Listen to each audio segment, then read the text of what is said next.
ওস্তাদ সিনেমায় আমি যে ক্যারেক্টারটা প্লে করছি, আমার ক্যারেক্টারের নাম হচ্ছে কুসুম।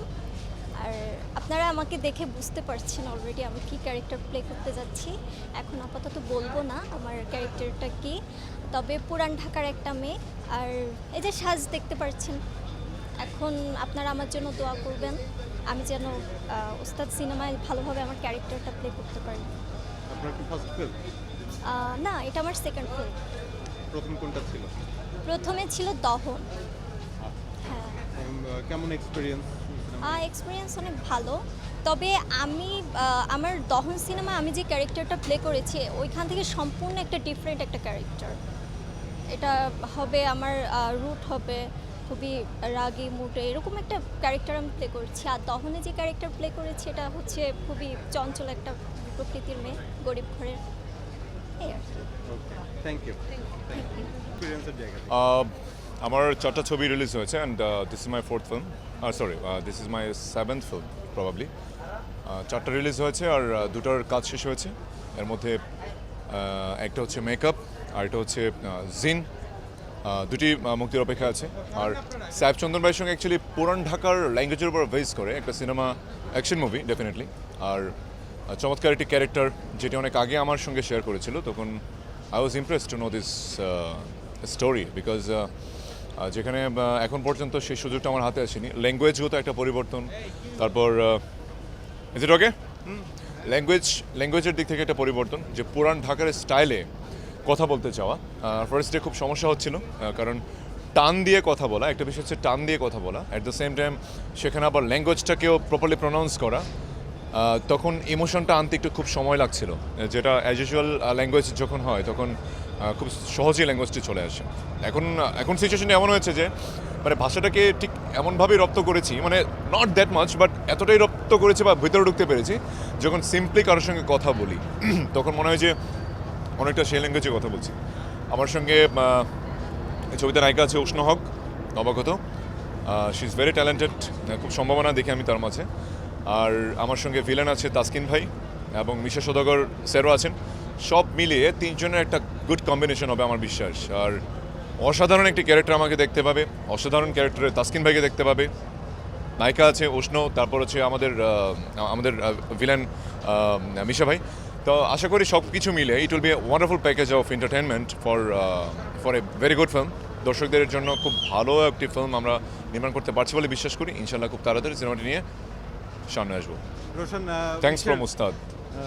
কি বলে ওস্তাদের কোনো পাঞ্চ লাইন আপনি একটু আমাদের জন্য ঢাকাইয়া ভাষায় বলে না, শোনাতে ঢাকা পারবেন? ভাষায় আমরা এখন মাত্র শুটিং শুরু করেছি, তো কিছু কিছু জিনিস একটু পরে রিভিল করি। যে আমার মনে হয় একটু অপেক্ষা করলে ভালো হইব আর কি, একটুখানি টাইম দিন, সব কিছু জানবার পারবেন। Thank you so much.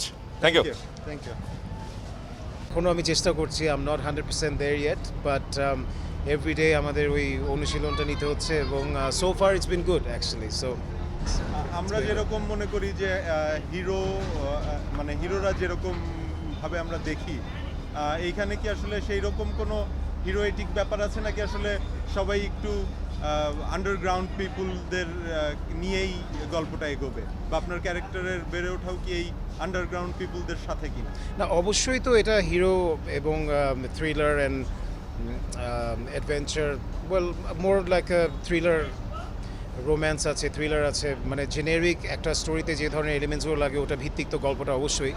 কিন্তু আপনি যেটা বললেন আন্ডারগ্রাউন্ড, অবশ্যই একটা আন্ডারগ্রাউন্ডের একটা এসেন্স এই গল্পতে আছে এবং আমরা খুব কেয়ারফুলি একটা একটা একটা এনভায়রনমেন্ট, একটা এসেন্স, একটা গল্প আমরা দাঁড়া করানোর চেষ্টা করছি এবং আমরা একেবারেই গল্পের মানে পুরোপুরি প্লটের সাথে ম্যাচ করে গল্পটা যেভাবে দাঁড়া করানোর প্রয়োজন বোধ করেছি আর কি, ফ্রম আ সিনেম্যাটিক পার্সপেক্টিভ বা পয়েন্ট অফ ভিউ, ওটাই আমরা একদম করছি এবং আমাদের 96% শ্যুট আমরা করছি একদম আউটসাইড।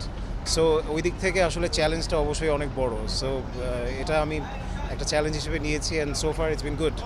শেষ প্রশ্ন করি, আপনাকে আমরা মানে অধিকাংশ সময়ই যে রকম চরিত্রে দেখেছি তার মধ্যে রোমান্সটা একটু কম, সেই ধরনের কোনো বিষয় এই ছবিতে আমরা পাবো কিনা? আমি আসলে ব্যক্তিগত জীবনে খুব রোম্যান্টিক, তো এই জন্যই হয়তো আমাকে রোম্যান্সটা দেওয়া হয় না পর্দায়।